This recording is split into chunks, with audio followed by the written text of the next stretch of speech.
So yes, I am Amber Baldet, and today I'm going to be presenting suicide intervention tactics to you.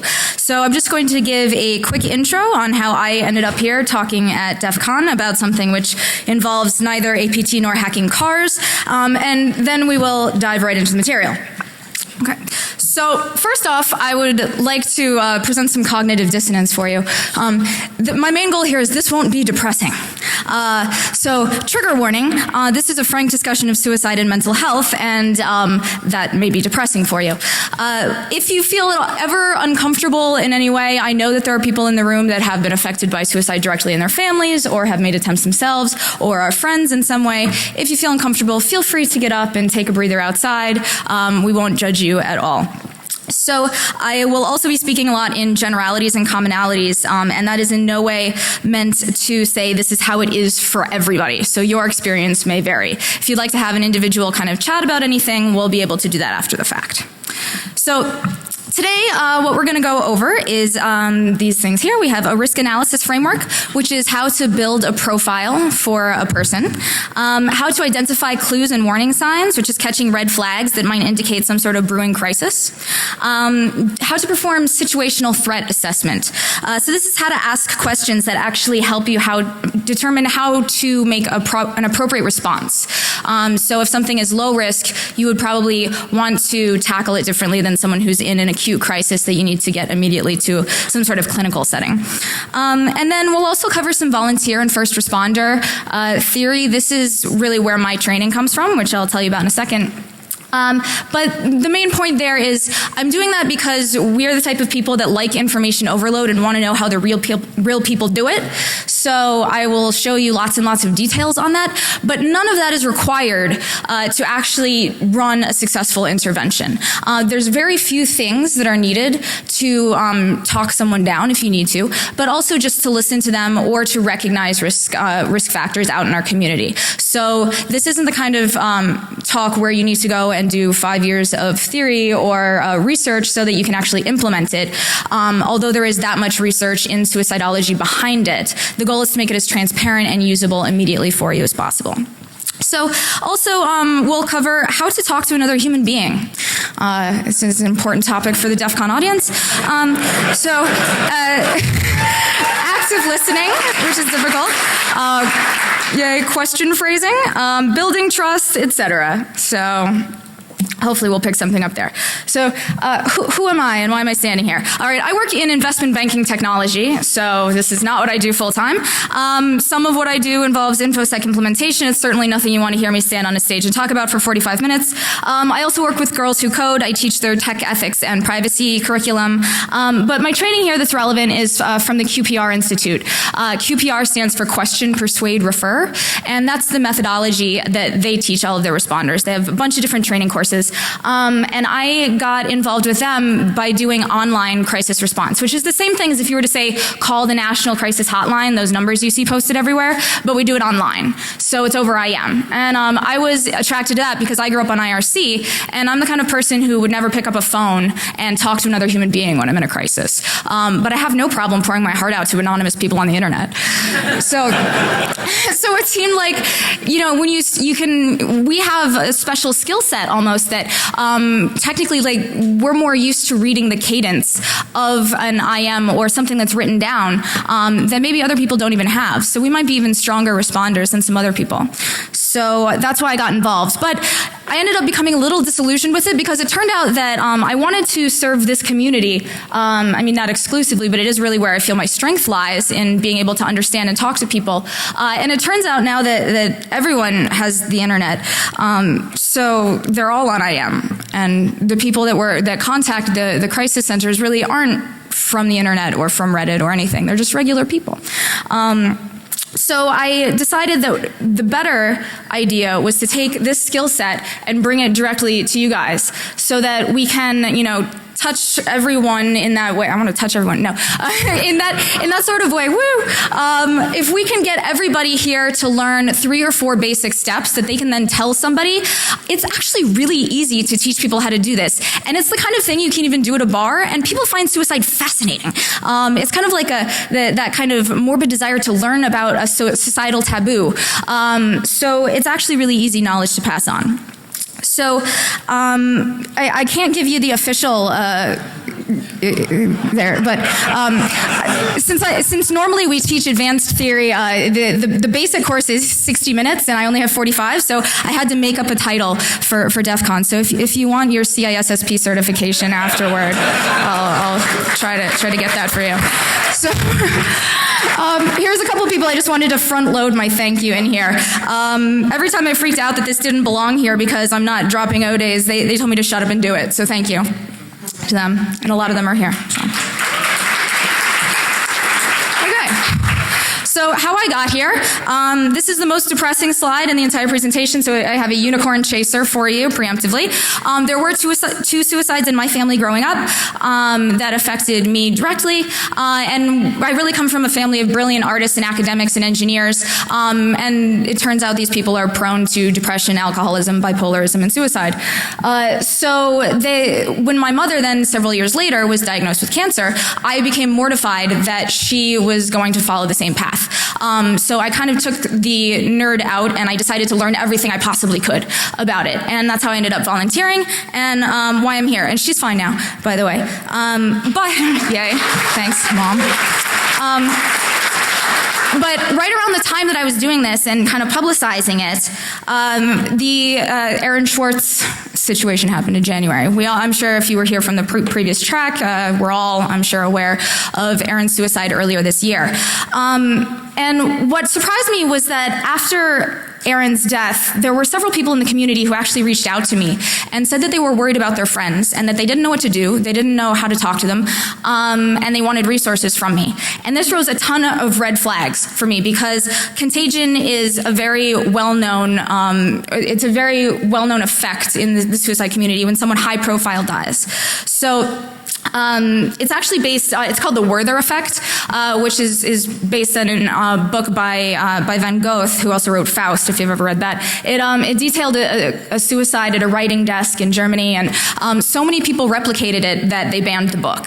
So you see this kind of over and over in clusters and communities. The Godzilla there is Mount Mihara, which is where they kind of throw Godzilla in to trap him. It's actually based on a Japanese real historical location that has been present to many, many suicides, hundreds of suicides over the years.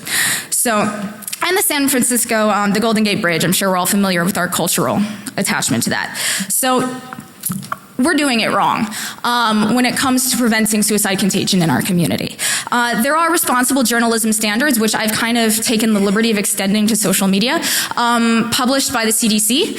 And now I kind of encourage you, as you read various stories about suicide, whether it's in our community or not, to kind of see how many things they don't quite get right. So we want to make sure that we always say that suicide is never the result of a single factor or event. Sure, there might have been a trigger, it's called a proximal event, that pushes something into a crisis situation. But people don't wake up one day and commit suicide. It's just not what happens. And if you look at the very first bullet point there, well, not there, it's committed and, slashed out. And that's because it would be really great, as one takeaway, if all of us collectively could stop saying committed suicide. That is not clinically accurate. It's a throwback to ecclesiastical law and secular law that does not exist in the majority of states anymore. And instead, people clinically say died by suicide, was a victim of suicide, killed themselves, a whole variety of other opportunities, other words that you can use that don't create stigma for survivors and don't refer to old religious heritage that we don't need. So we also want to point out that suicide is a result of extremely complex interactions. It's a long history of problems. So just generally not making it seem like such an easy story to report, I guess. So maybe we could do that a little bit better. So it's not just Aaron. These are computer science suicides since the 1950s, which of course would be when we would see those start to rise. And before that, it wasn't just computer scientists either. We're probably a lot more familiar with artists and poets because they tend to self-document their own destruction. But it's just as prevalent among the highly gifted in almost any population. But that said, the vast majority of people who die by suicide don't have Wikipedia pages. So while it's nice to say that we're capturing this in our research, really this is a problem of the people that cuts across every demographic. I will say though that you probably don't want to win a Nobel Prize for chemistry. Okay. So I'm just going to throw a few numbers at you, and then we're going to leave the numbers aside for the rest of the presentation. So in America, someone dies by suicide every 14 minutes. In China, it's every 2 minutes. Overall, we're talking about the 10th most common cause of death in the United States. That's way ahead of homicide, cancers, a variety of things that you might expect. And most critically for us, and not to exclude the ladies, but just briefly, you're demographically safe for the moment. We can do this by show of hands. How many men here fall between the age range of 15 and 24? So the younger ones in the crowd. Okay. So for you guys, this is the third most likely cause of death behind accidents and homicide. Okay, so a little bit older. How about 25 to 34 men? Oh, hey, that's almost all of you. It's second for you. Second only to accidental death in the way that you are most likely to die. If you look at the 45 to 54 bracket, it's absolutely a larger number, but we start to lose people due to natural cause and things, so it kind of skews the data in that way. So yeah, every year about 38,000 suicides, more than twice the number of homicides in the country. More than half of them involve handguns. And not to exclude the ladies, women are 3 times as likely to attempt suicide, but men are 4 times as likely to die by it. That largely that largely has to do not with your internal failure. No, that's that you choose pills which you think will be lethal but aren't, whereas men tend to choose handguns very, very strongly, which have very, very high lethality. Okay. So, oh goodness, you're gonna make me drink, aren't you? Woo!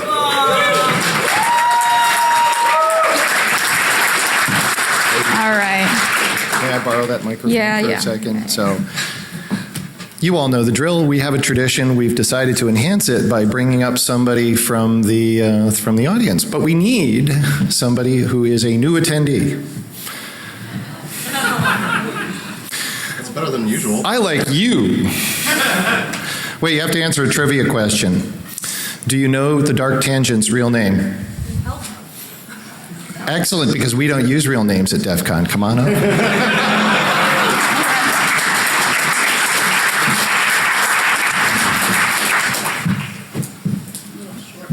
I'm taking this back from my time at the end.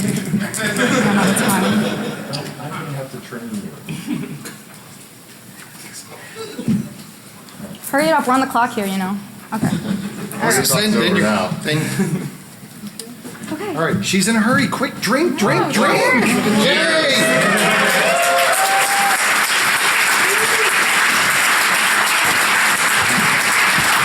I'm sorry, your time's up now. Oh, God. How's it going so far? You doing okay?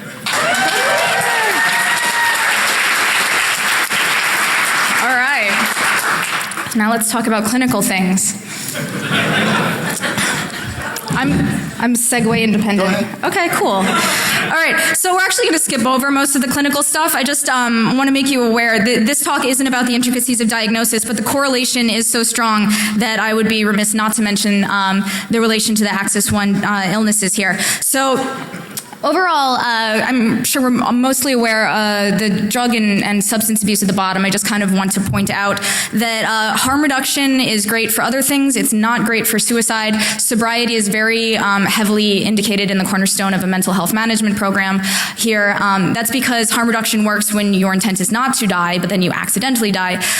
So if death is your end game, then harm reduction doesn't work. So we won't really go into these guys too much, but most importantly, just pay attention to the mood disorders at the top. They're the most common.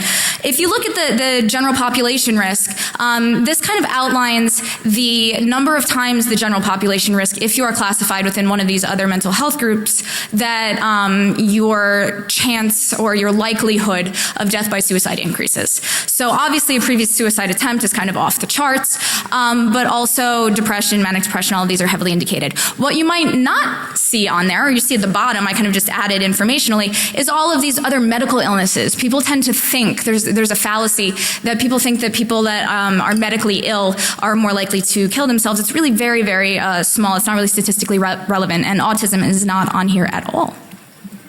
Okay. So within our community, underdiagnosis, not just in our community, but everywhere, underdiagnosis is a massive problem. So within our community, I kind of tried to think of a few archetypes without getting too generalized about it that might happen. So I'll sleep when I'm dead, I'm too busy crushing it. This to me typifies the startup community. And they have something they call the show. And that's that basically mania is their desired state. Depression is stigmatized. There's a constant cycle of youth and burnout. They're chronically underinsured. Drug and alcohol use is trivialized. There's a lot of intersectionality between the startup culture and our culture here too, you might notice, so that might match a few people you know. But that's like really a witch's brew for a high-risk sort of a profile. How about just because I'm paranoid doesn't mean they're not after me. This sounds like underdiagnosis of personality disorders, honestly. If you look at this regular population, this is actually a problem with trying to find a competent mental health professional if you work in some of the industries that we work in. They don't really understand you. They don't understand the reality that you operate in, and they might not be able to adequately or properly diagnose what is actually an acceptable level of paranoia for the things that you're involved in.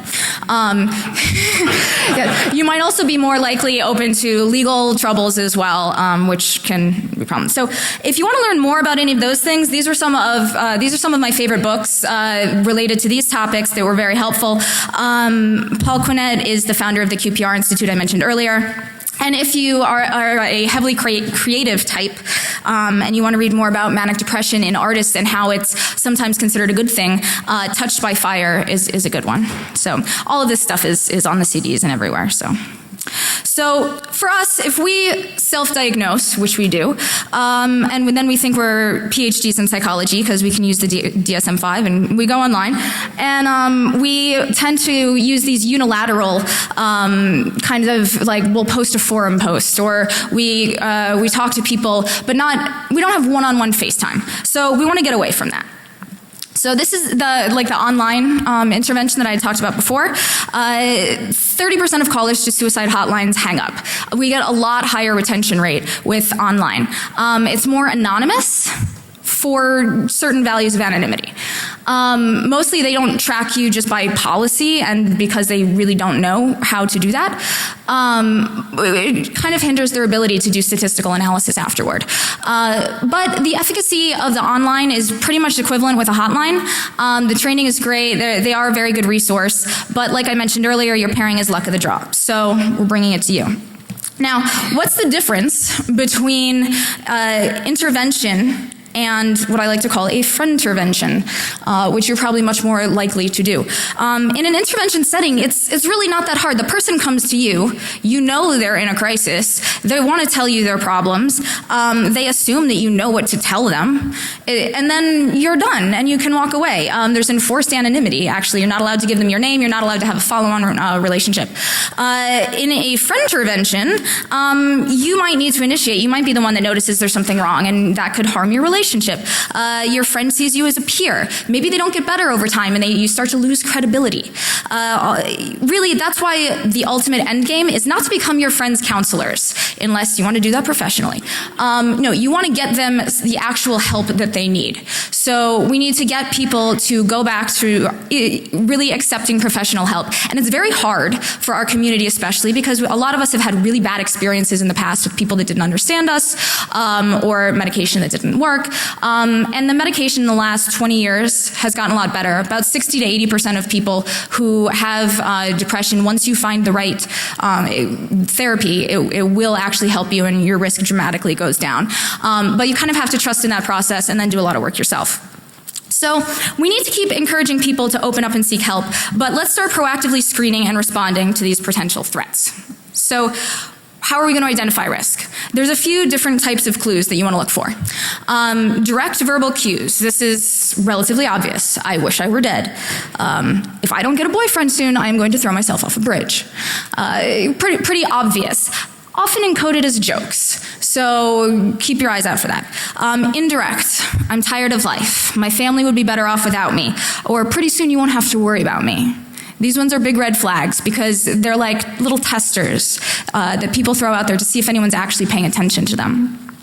Behavioral. Maybe they just seem depressed now. That's kind of important. If they get their affairs in order, they give stuff away, or they relapse if they were into drugs and alcohol before, or a sudden interest in religion. Huge red flag. So I want to watch out for that. And situationally, trigger events. So if you lose a job or a relationship, you're diagnosed with a disease, you suddenly are being prosecuted by the federal government, these things are obviously huge situational risks. So you want to watch for red flags and then act when you see them. So take them all seriously, and here's just 2 common myths. If somebody's talking about suicide, they won't do it. Not true. And if you're talking to someone about suicide, you're not going to put the idea in their head. You're just not that powerful, and I guarantee you, if you're that worried about your friend, they probably already thought about it themselves. Okay, so seize the day. All right, so this is a big wall of text, I understand that, but it's just kind of to take away the high points from this. This is how you form an actual risk profile for a person. This is something that you carry with you your whole life. So it doesn't really change day to day. It's about who you are and the various kind of baggage you've picked up over the course of your life. Some of it might be changeable, like the environmental factors at the bottom. So maybe you move to a new place where the socio-political climate is more accepting of who you are. That might lower your risk. Some of your personal and psychological issues, this is kind of, I think one time I called this lint on the sock of life, and people enjoyed that, so I go with that now. So these are the things that you cannot be unseen.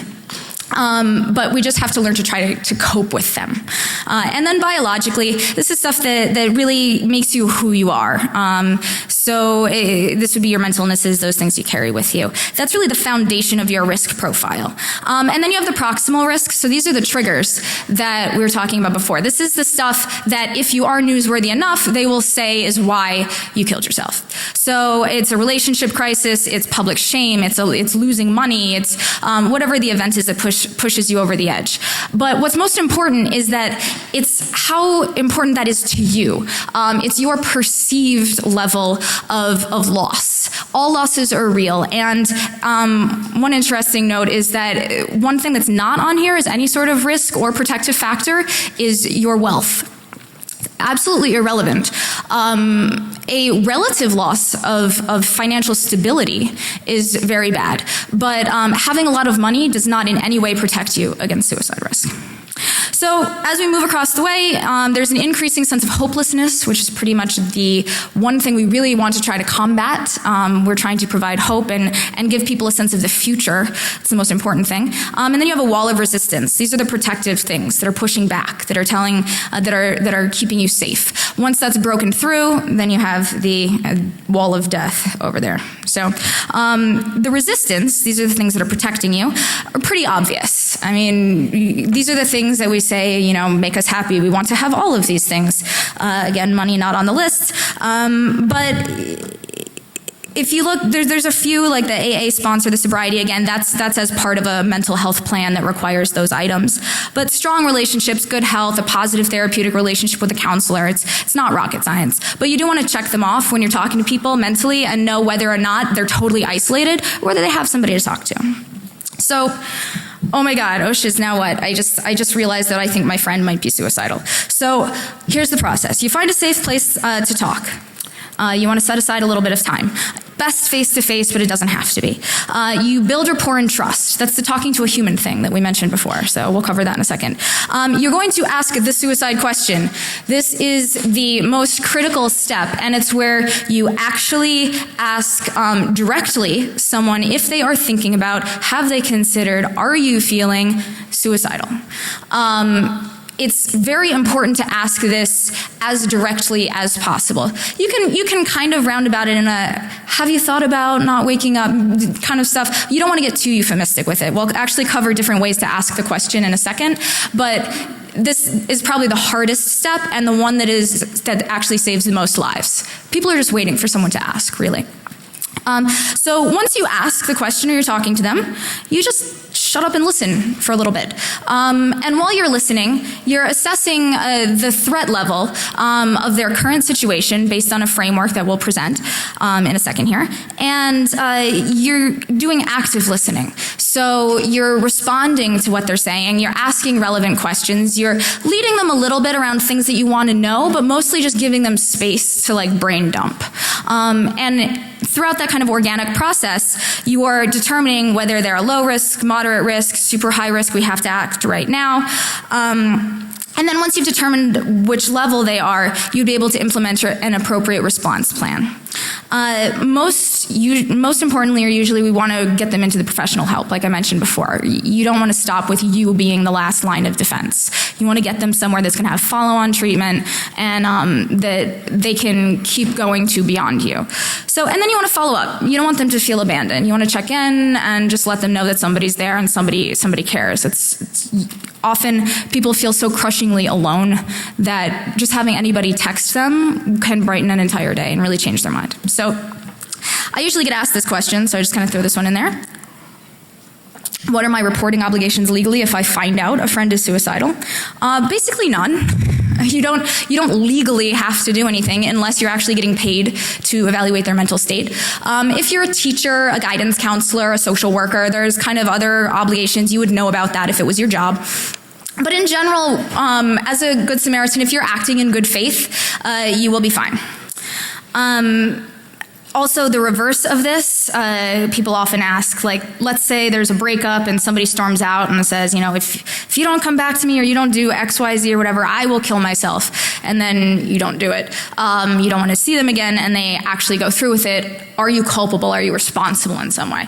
And the answer is no, absolutely not. You didn't really have anything to do with it. You can't control them. There's usually a lot of survivor guilt in those sorts of cases, but no, legally you don't have an obligation to protect them. If you know what to do, it's certainly great to follow the framework we're going to talk about. But what's most important is that you know that it's that you get out there and actually say something and do it and activate the plan. So, building rapport. This is Uma Thurman's, do you listen or do you wait to talk? And Vincent Vega's, well, I have to admit, I wait to talk, but I'm trying to learn to listen. So that's how I always explain active listening. And if you're a real film buff, you'll know that it's not actually from this still, it's from the director's cut, but I couldn't get that screen cap, so, okay. It's the important things. So building rapport, what's constructive? What's constructive is asking one question at a time. Give the person time to respond. This is a little counterintuitive, but if you repeat back to them what they just said, it makes them feel understood and heard. People that are in a acutely suicidal state, or even in just a very depressed state, they think like they have blinders on. In research, research has been done to, give them sets of math problems or have them do various cognitive functional skill tests that you just don't perform as well. You can't see a variety of options in the way that you normally would. So your thinking is actually impaired into this kind of unilateral rut where you think there's only one way out and one thing that you can do. So it's very important to get people to break out of that and say, it's like this now, but maybe it hasn't been this way all the time. Tell me how you feel, and let me show you that I understand what you're saying. So say when you don't understand. Don't ever say you do understand when you don't. They catch on to that very quickly. And ask open-ended questions, let them respond. So obviously the opposite of that would be destructive things. Active listening is not social engineering. It's kind of the takeaway from this. Yes, you are maybe filling out a threat assessment. Yes, you are thinking about what they're talking about, but that's kind of what people are supposed to do all the time when they're in conversations. You're not actually manipulating an outcome. And most importantly, because of that, the inhibited ability to perform cognitive functions, all of the really cool Socratic, rational, logical arguments that you can step them through will absolutely fail. People do not respond to rational arguments when they're in that sort of state. What you want to do is create a buffer zone, a bubble, where they can get through a crisis, because it will eventually end, where they are safe, and then once that's done and they kind of get back to a more clear way of thinking, almost like if you're out with somebody and they're like drinking, you can't talk to them anymore. You have to get them through that space, and then you can confront their problems. And you can use cognitive behavioral therapy is pretty much the state of the industry to confront people's misperceptions and change their worldview. But you're not going to be able to do that when someone's in the middle of a crisis. Okay, so separating feelings from states of being. This is actually a great slide because this is something you can do on yourself all the time that you might not, it's one of those things you don't really think about or hear yourself say, but if you become aware of it, it can actually start to kind of change the way that you also perceive the world. So stop saying you are so many things. Like, I am lonely, I am a mess, I am angry. Like, it's this sense of isness that becomes immutable and becomes who you are. It's like when you introduce something, they're like, they are nice, which is the worst possible word because it means nothing. But, they are smart. You accept this person is that thing and it's never going to change. So if you change that to a simple, I feel that right now, but I could change that, it might change in the future. This gives you wiggle room to be able to change the way that you think about things. So it's a pretty good tactic. And then this slide is a slight deviation, and it's another intentional wall of text. But I just wanted to point out, this is one I hear around here all the time. I'm so burnt out. And it's another thing that really means nothing. It's euphemistic, and we all use it to say, I'm stressed, I'm troubled, I don't want to deal with it. But you don't know. It could mean anything. So when, I call it kind of this beer therapy, but you go out and you have a couple beers with people, and then somebody inevitably will pull out the, I'm so burnt out line. And then you talk about how much you're smarter than your employer, and then everyone goes home. But really, if you dig down into that a little bit, I feel exhausted from working all the time. Okay, you're getting somewhere. No, dig deeper. Get somebody to express anger and frustration. Now that's maybe a little more relevant. Okay, if you can get under that and actually find out what they're afraid of that's making them feel that way, then you can actually confront the problem and get them to change something that will make them feel less burnt out. So you can probably read this one later, but it's kind of the progression of extracting that information. So bringing it up is the S question that I mentioned earlier. This is, so we're assuming at this point that you found a safe space, you're talking to your friend or whoever this is, you've assessed that they are at risk, you're concerned about them, you think they trust you, and now you're ready to ask. So you can ask directly. Some of the things that you said made me think that you are thinking about suicide. Am I right? This is probably one of the less awkward ways to ask, but you can kind of figure it out for yourself. Indirectly, have you ever wished that you just didn't have to deal with all this anymore? The point is, you can actually practice and find a statement that feels good for you. It's really weird how difficult it is to find something that you can utter without it catching in your throat. It's almost like when you first start talking about sex or have to ask someone about contraception for the first time. Like, you might be able to just talk about all of these things in public or other settings, but you put someone one-on-one and you make them ask a vulnerable question like that, and it's really, really hard. But you gotta suck it up and do it, and if you can't, and you're that concerned about somebody, you need to find someone who can. So don't say, this is the one thing that I will say don't. Everything else, there's not really a wrong way to do things usually. People are very concerned about what don't I say, like you're gonna say the magic thing that sends them over the edge. Don't worry about that. But don't ever say, you're not thinking about doing anything stupid, are you? This is like the worst. First of all, you've delegitimized all their feelings. If they actually are suicidal, you've told them that that's like a dumb idea. And you're asking a negative response where it sounds like you're basically saying, don't bother me with your problems. Like, you're not gonna get a yes to this question ever. So don't do that. All right, so depending on their response, and this is, what you're looking at here is a screenshot of what's actually on the CD. This is the threat assessment framework that volunteers actually use to go through and check off all these boxes. I know it's really little. We're going to zoom into the sections in a second. You don't have to check off every box in order to do a successful intervention. This is just the information overload that I know everyone loves. So once you get a yes to this sort of question, now you're doing a threat assessment. So First, immediate state. This is probably more relevant to volunteers when they pick up the phone, but is a suicide already in progress? If yes, you call 911. You can't handle that yourself. Are they currently under the influence of drugs and alcohol? Are potential suicide methods nearby? Usually you can't convince someone to give them up right away. There's a very long trust building process there, but eventually they will. And also self-harm, is there self-harm in progress? Is it just completed? Is it part of their worldview? Whatever. So that's the first triage that you do. But we're going to assume in your intervention that it's not this critical. So suicidal ideation and intent. This is really the meat of what you're looking for. So are you currently suicidal? Are you having suicidal thoughts recently? In the last 2 months is about the buffer zone. Was the person asked directly the suicide question? We track that.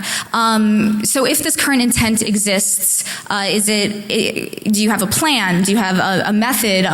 Do you have easy access to that? So the more concrete someone's idea or plan is, the higher the threat.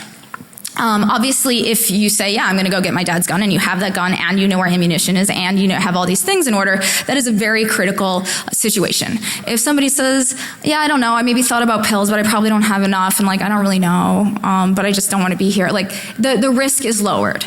It doesn't mean we walk away, obviously, but it's a different sort of situation. So capability and desire is how strongly or how likely you are to actually execute on the plan that you've talked about. So have you made prior attempts? Remember the early graph, that's the strongest indicator of future attempts. Have you made rehearsals, which is not quite an attempt, but where you kind of play with the method. There's an entire addiction underlying psychology to suicide that we don't really have time to talk about, but it becomes kind of like a safety blanket that people use in an escapist sense to go off into a fantasy land where their problems don't exist anymore. So kind of digging down into how much they've brought that out of the fantasy world and into the real world. So then you just document what's wrong, why now, why not tomorrow, and why not now? What are the buffers? You want to start eliciting the good stuff. And who else is involved? So who else can you get in there? You really don't want to try to tackle this alone if you don't have to.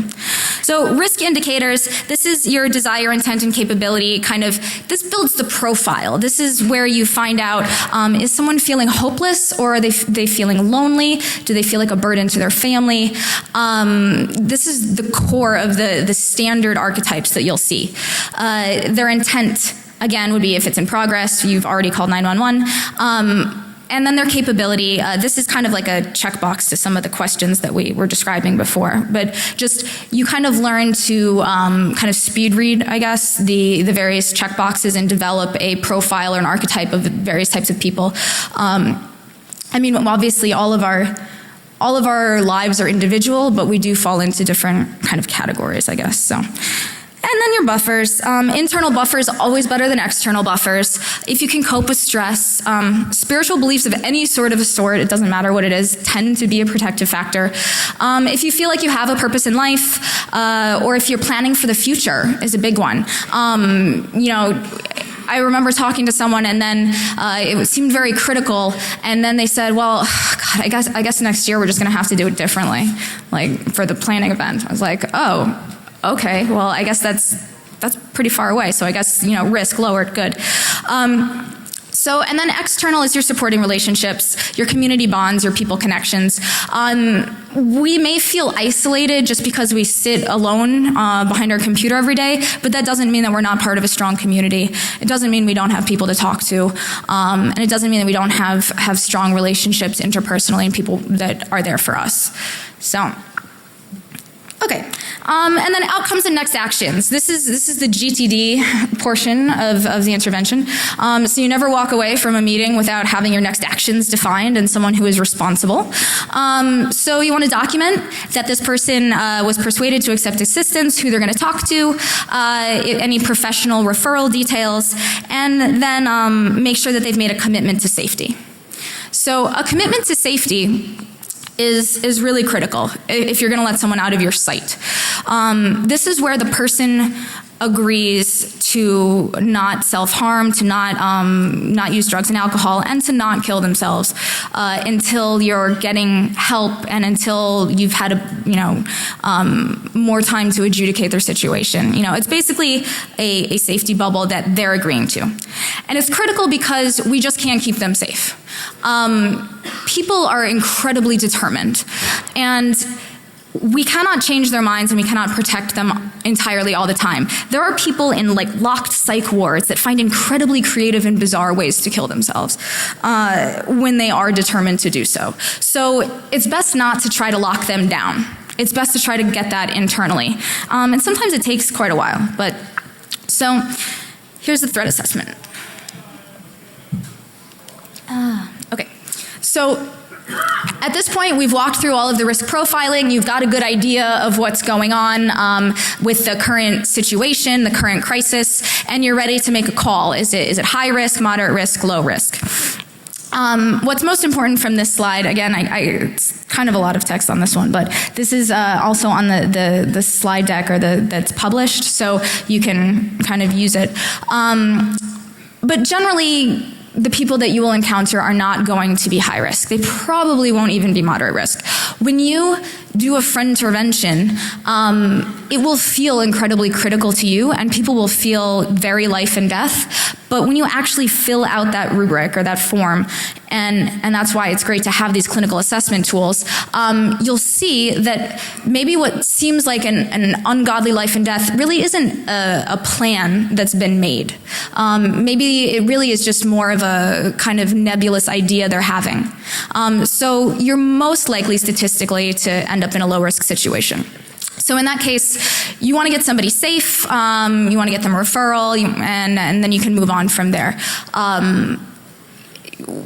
If you ever do actually have a moderate or a high risk situation, there is kind of a progression through voluntary, through an ER system, through voluntary commitment, through involuntary commitment. It can become very kind of legally feisty, so we don't really have enough time to deal with that. But if you need any sort of details on that, I'm happy to talk to you about it, but it really varies incredibly based on your geography.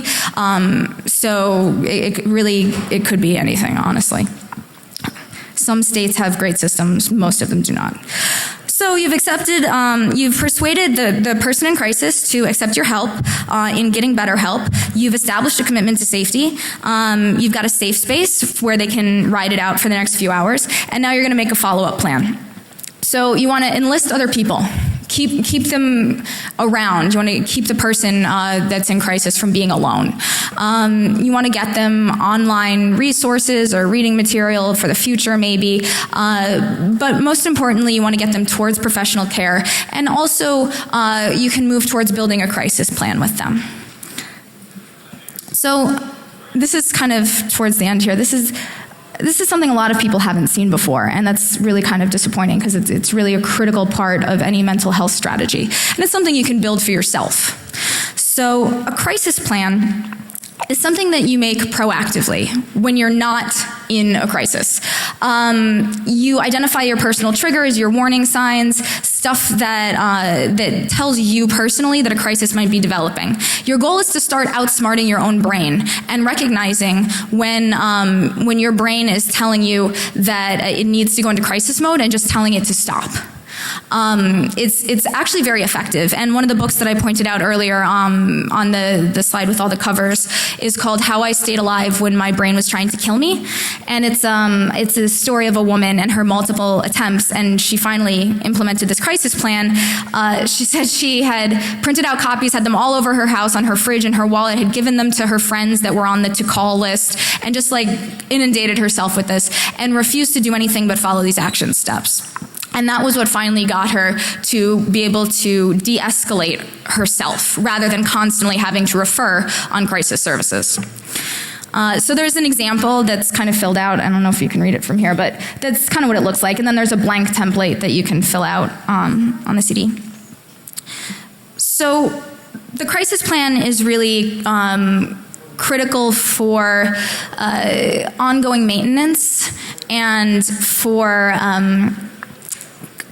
I don't know how to describe that. I guess it really helps you have an anchor for yourself. So I know we're kind of rolling towards the end, but so tactical crisis response information. These are kind of some slides I just wanted to include toward the end for reference later. So 911, a current or past therapist, a hospital or counseling center, there's hotlines. This is all like reference stuff that you can look at. If you want to get involved in discussions, there's stuff on, there's some channels on IRC, there's some subreddits. Our Suicide Watch is actually a really good one. Our Suicidology is more, has an academic slant. And then there's a few sites that I tried to find some ones that were more technically oriented. I've talked to a couple people that had started projects that kind of rose and died. So if anybody would like to work on this, this presentation is actually about half the length of what I had presented previously at Source. So there's just tons and tons of material. So it might be useful to maybe modularize it and get it up there so you could kind of dig down deeper into it. And then education and advocacy, these are places that, these should be your first line of defense if you ever have to hand out resources.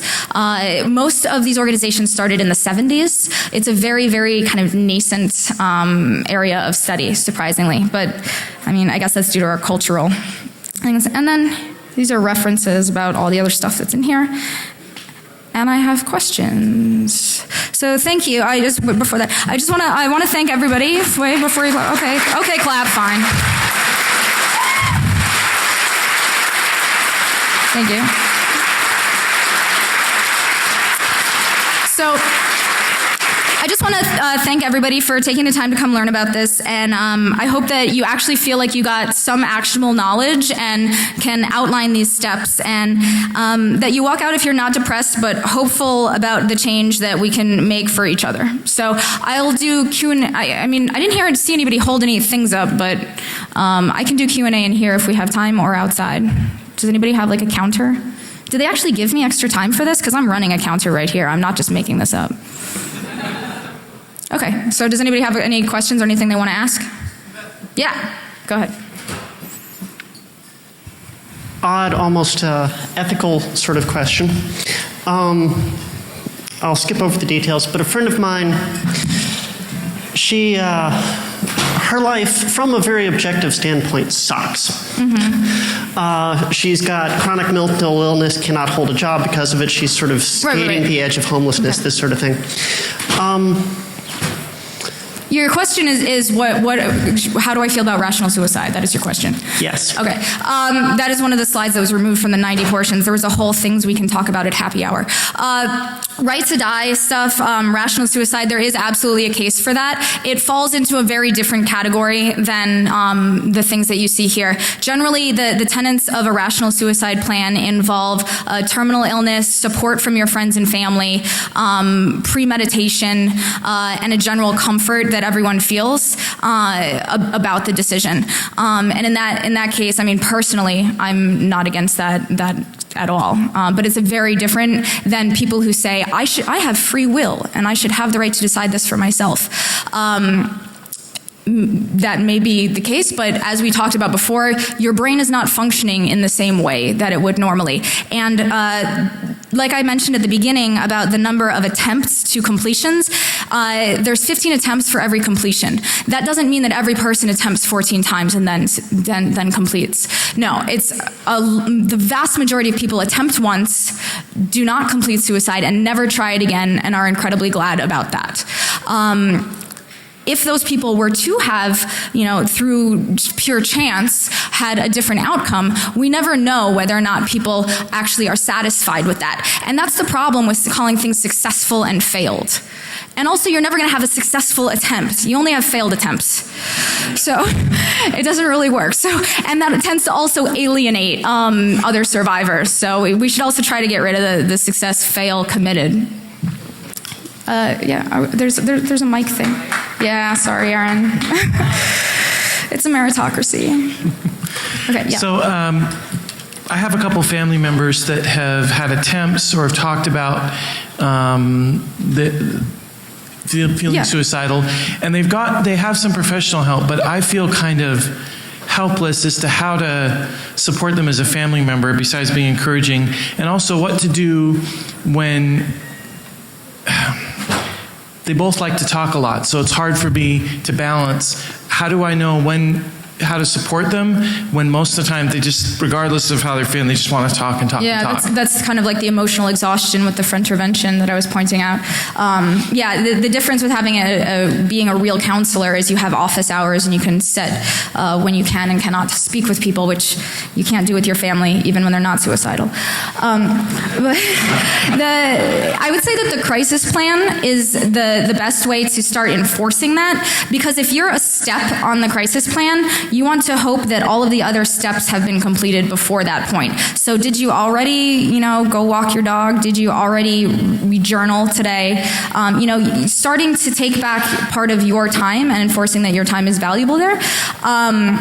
But that you are there, but you're in escalation. You're not level 1 support. You're supposed to be like level 2 or 3 support for them.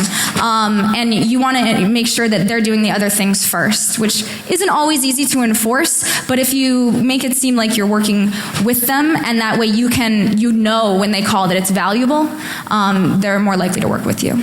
Thank you. Yeah, if that helps. Hello, everyone. So for those of you who don't know, my name is Renderman, and about February, I went on a bit of a Twitter rant and DEFCON forums post that I am dealing with depression, as much in our community does. Honestly, it's the fact that we've got this huge community that we need to really destigmatize reaching out. And, we've lost some really notable people, but there's a lot of people we haven't heard about. Absolutely. And really, I think we need to have an attitude shift, particularly within this community, because that's something we can control, to destigmatize depression and reaching out and, taking that hand and getting that help that you need. So absolutely, I completely agree with that. In a way, we are kind of progressively ahead of other communities, which I know sounds a little counterintuitive, but because, we're here, we're doing this, and we do talk to each other, I think that the stigma, it perpetuates all of society, really. If you look back through, especially the mental health industrial complex since the turn of the century, we have done some really terrible things to people. We stigmatized it intentionally. In the 1800s, suicides were not buried on religious grounds. In England, the word coroner actually derives from the person whose job it was to decide whether or not a death was a suicide, because if it was, your family forfeited all of your assets and property to the crown. And it's a derivation of the etymology of crown, so the coroner. So, yeah. Okay, and we're done.